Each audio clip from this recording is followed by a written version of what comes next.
My voice audible? Okay, thank you. Thank you for joining in today's morning meditation.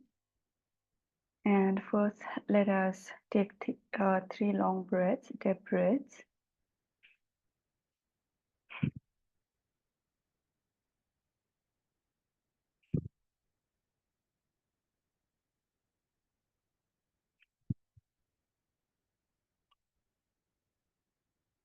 And let us be mindful of our posture. Back straight, not stiff, but flexible. And held head tilted a bit downside, not looking very upward, and tongue touching your upper palate to avoid the excessive saliva. That can be one of the errors in meditation. And breathe naturally.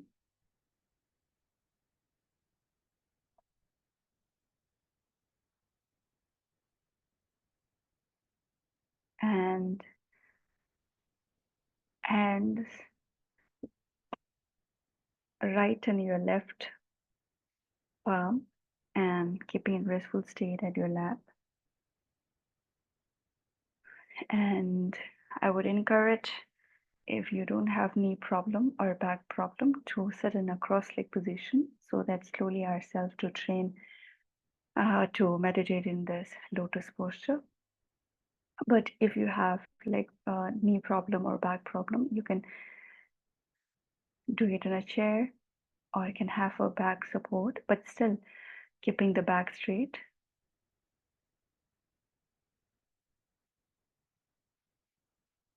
And remember, eyes not to be closed, but 45-degree cast down. And the benefits of not closing the eyes is that for beginners like us, we can have lots of errors and not be able to identify the errors of meditation, especially with the single pointed meditation. That is the Shamatha practice. So eyes 45-degree cast down. And let us meditate on counting the breath. And each cycle consisting of one inhale and one exhale. But remember to breathe naturally and not to force yourself. We'll count the breath. And along with the breath, we'll visualize a white dot here between the upper lips and the nose. Remember not to look at it. Try to look at through your eyes. Just visualize it. That is the multitasking along with counting the breath. So remember, while counting the breath, you are the gatekeeper there, not following your breaths. Here we are just training ourselves to count the breath and not lose our focal point.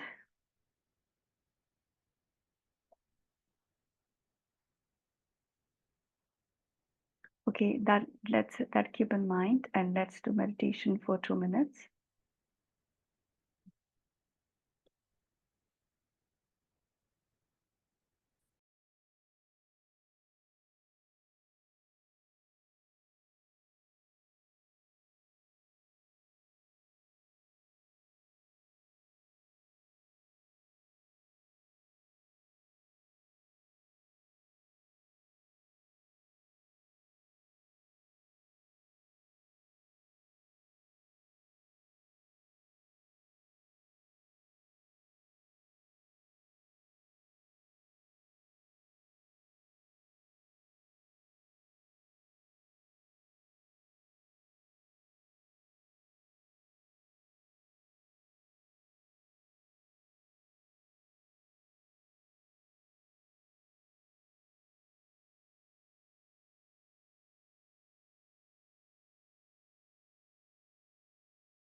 Thank you. Let's come out of the meditation. And while meditating now for 2 minutes, if you have encounter with two errors, we can have two errors, that is the mental laxity, feeling a little drowsy, or mental excitement for the day, and without even our knowledge, while we are meditating, our mind can be somewhere else. So remember to identify those two errors. And if you identify those two errors, to apply the remedies of introspection and mindfulness. Introspection is to keep checking on your mind whether you're meditating or not. Otherwise, we might spend another 2 minutes and realizing we have not meditated at all. And mindfulness, after knowing that it is meditating, keeping it there. Like, for example, tying the dog which you think losing, you might lose, like that. So be mindful of the object of meditation. And we're keeping the meditation short for the reason that quality matters here in the beginning, and it helps us that when keeping this short time, help us to identify the errors of meditation. Okay, with that in mind, let us remember to identify the errors if we encounter and to apply the remedies. Again, we'll do for the 2 minutes.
Thank you.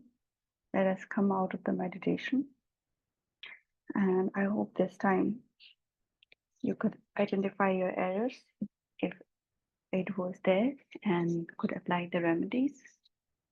So for today, we'll do analytical meditation as well on the renunciation based on Buddha's teaching on four seals. And before doing so, I welcome you all to visualize your teacher or any enlightened beings in front of you, in the space in front of you, like Buddha Shakyamuni, Lord Mahavir, Lord Ram, Prophet Muhammad, Jesus Christ, or any other enlightened beings that you venerate for their compassion and wisdom. And they are looking upon us with immense kindness and unconditional love. And let us feel their love and warmth that they want us to grow in our compassion for ourselves and for others, and the wisdom.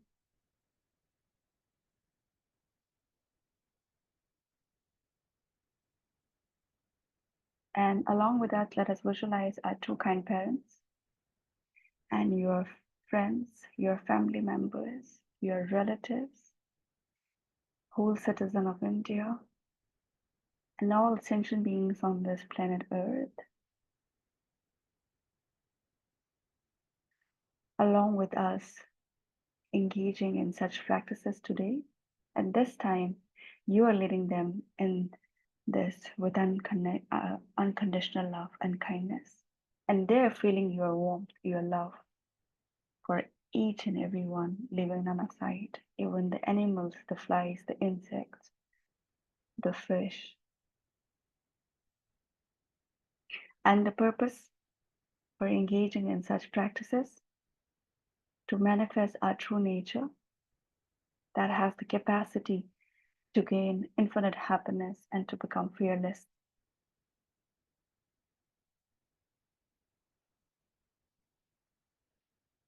And to attain such, to do analytical meditation on how the reality is.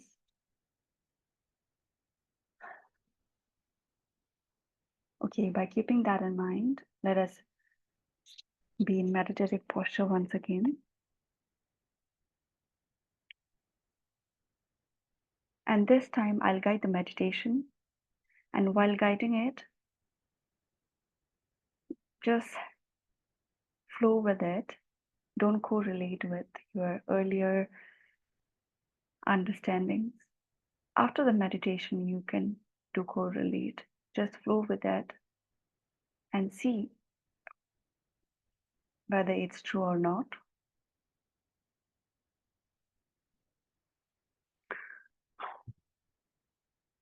Okay, that in mind, let's close our eyes. 45-degree cast down.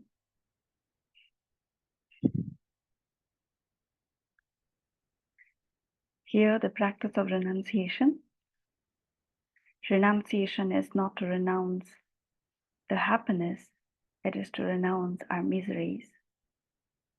And to renounce the miseries, we need to first identify the miseries. And to know how to renounce the miseries by identifying its causes of the miseries. And here we'll do by reflecting on 4 seals of the Buddha's teachings. And one may wonder, what is the seal? Here are the 4 seals. So remember, the Buddha's teachings can be categorized into contextual teachings, that is, teaching that are applicable to a certain time and a place or for a particular reason. These teachings are considered as flexible, and teachings that remain applicable at all times, all places, with each individual who aspires for liberation. So 4 seals of the Buddhas are never contextual and must be practiced by all sentient beings who aspire for liberation from miseries. And they were metaphorically sealed by Buddha Shakyamuni that should not be altered, because the 4 seals were not created or invented by the Buddha. Rather, they were just the reality that Buddha discovered it. The purpose of the 4 seals, again, to liberate us from miseries. And the miseries come from the misconceptions, primarily the 4 misconceptions the Buddha identified. And these 4 misconceptions corresponds to these 3 seals. And these 4 misperceptions are misconceiving impermanent phenomena as permanent phenomena, which we will see the opposite of the first seal. and misconceiving suffering as happiness, that is, corresponds to the opposite of second seal, misconceiving selfless nature as selfhood, and misconceiving what is empty of purity as pure nature. These two corresponds to the third seal, and the fourth seal as the resultant state. First, all composite things are impermanent, that is the first seal. All composite things are impermanent. Impermanent phenomena, meaning phenomena created by causes and conditions. And composite, Buddha did not teach everything as impermanent. Only composite things are impermanent. Composite meaning composed of material parts or temporal parts, which are created by causes and conditions.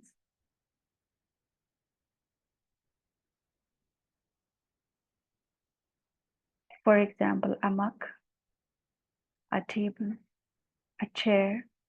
These are the physical world composed of particles, and that they are in directional and space and time.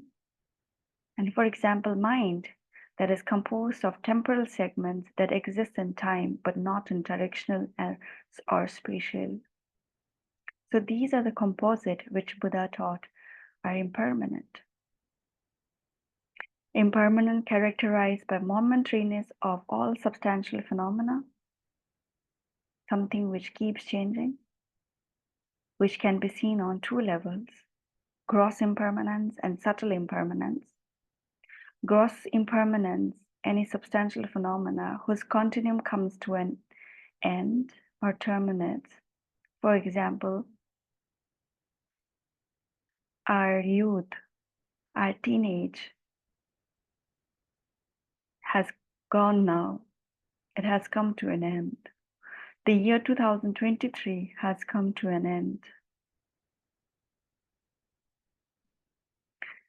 And for some of us, near and dear ones, some of our near and dear ones are no more with us. And houses which were new are not new anymore. And some of them are abandoned, which were considered as palace.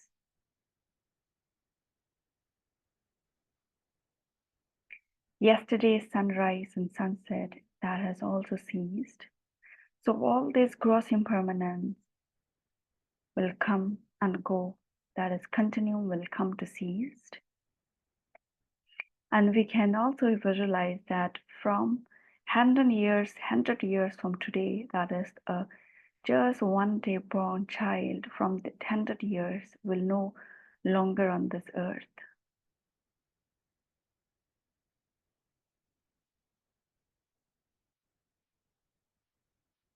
And this change, how it happened, say, we did not grow from just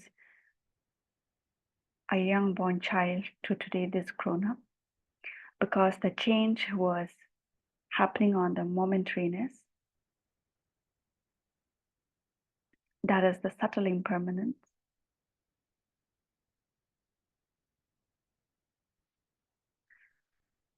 That, say, for example, the year that we are in today, for example, say, I'm age 28, it did not just happen in overnight or hoped to 28, but it took 28 years, and each year had 12 months, and each month had 30 days, and each day had 24 hours, and each hour has 60 minutes, and each minute has 60 seconds, and you can go into milliseconds, nanoseconds, and so on.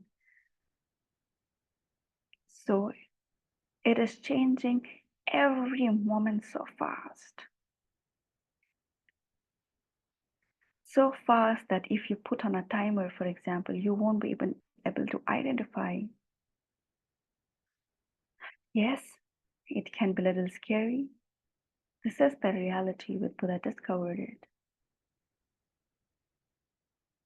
And if you happen to feel this, experience this fear,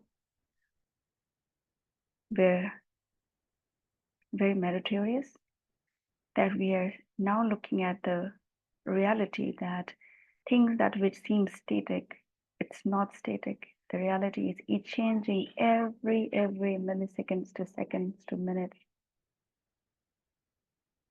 And by thinking of this, we can keep in mind how to use our day wisely, purposefully,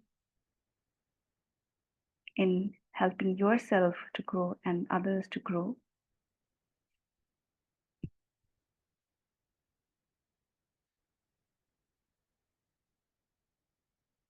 Say, for example, this train is moving so fast of our life.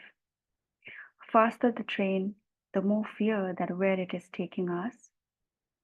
For sure, if the train driver is our parents, will take us to picnic spot.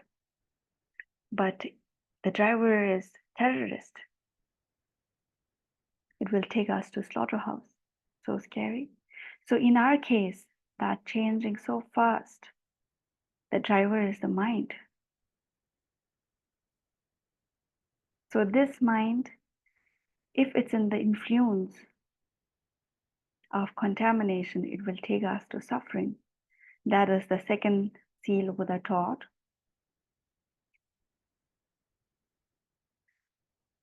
All contaminated things are of nature of suffering.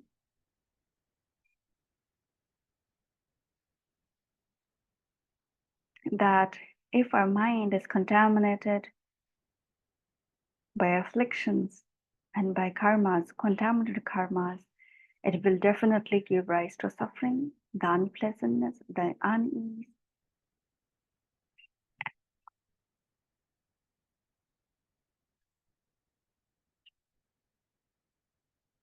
So this opens us to cause and effect, that whatever the cause it will give rise to the result that it will follow, the consequences that it will follow.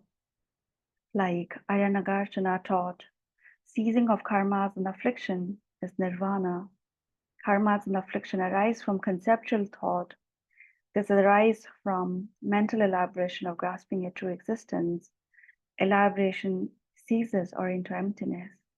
Yes, so there is the contaminant karmas and afflictions which give rise to all the miseries, especially the afflictions of ignorance, ignorance of not seeing the ontological reality.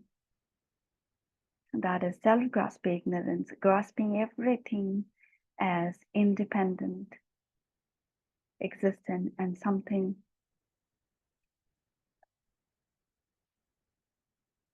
not dependent on any other factors. That is the key cause, which is complemented by self-cherishing attitude, that I is more important than the others. So when these two combinations are there,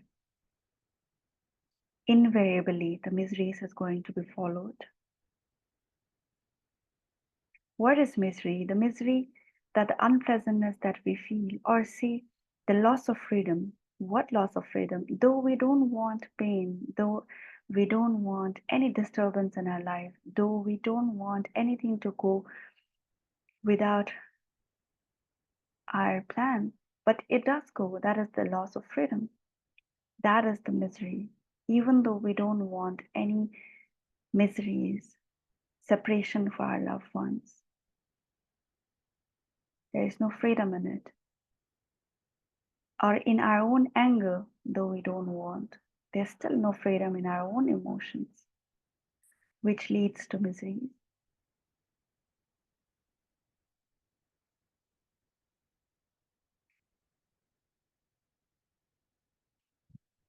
So now what is the solution then to all these miseries, never-ending miseries, for which Buddha taught everything is in the nature of emptiness and selflessness? Third seal is the antidote for all the suffering and to remove the causes of miseries. Here, when Buddha said everything is a nature of emptiness and selflessness, does not mean everything is empty. Rather, it is dependently originated. Okay, let us do analysis. Let us visualize a flower. Say we are in a garden. How does this, and you're looking at a flower, beautiful flower. How does this flower appears to you? Does it looks like that it is completely out there, different from me? Or it looks like that you have also a part role to play to see this flower? Of course, it looks objectively out there, different from me. Okay, if it's so, let us see closely if the flower exists in the object and in itself. Say, a botanist or ourselves looking at this flower through electron microscope, what would you see? Bunch of atoms, right?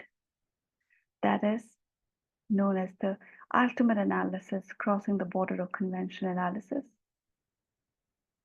So when looking at the bunch of atoms, how do you feel? There is no attachment, no aversion.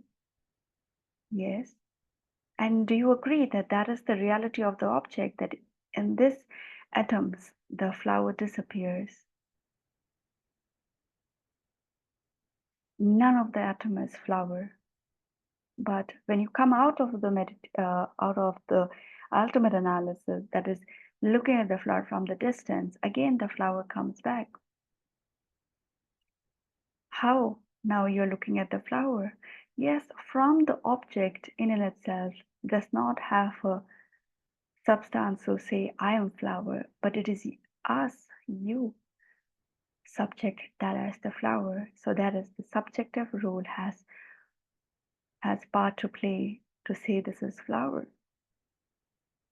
Same we can apply it to ourselves, our near and dear ones, in the ultimate analysis.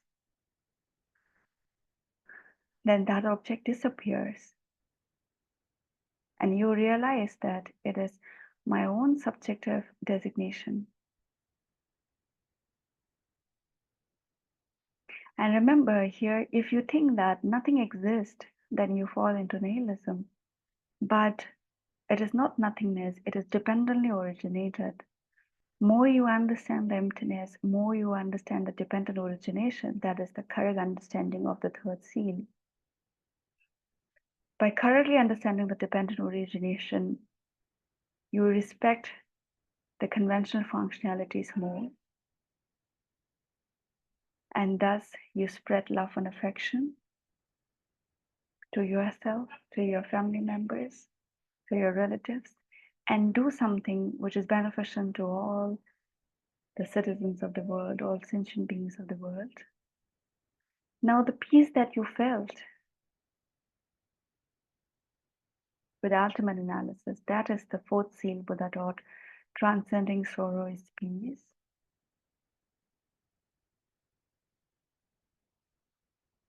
And remember that today we are discovering it. It was always there, this truth. By knowing this truth, we will be able to cope in our life in a better way, not reacting, and be able to take good decisions and slowly be able to understand, comprehend the first to even to just comprehend the miseries, that uneasiness, that lack of freedom caused due to the karmas and afflictions,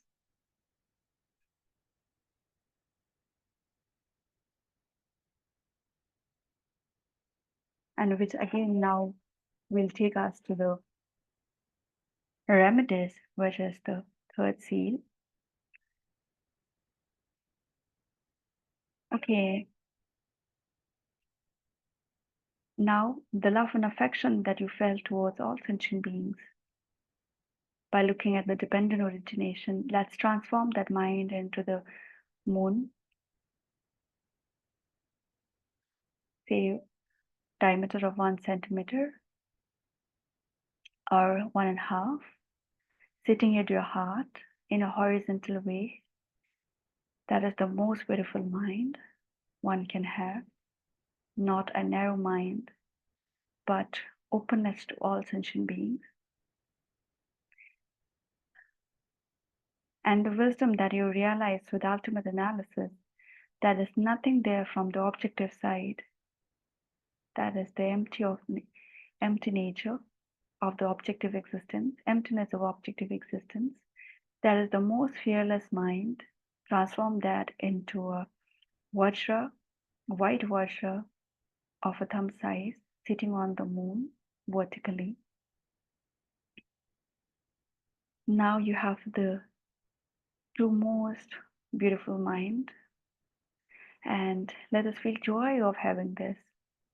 And let us now share this with one set of our each of the family members, that they are also endowed with this happiness, this fearless mind. And let us share this with all your relatives, your friends, and all dear Mother Sentient beings.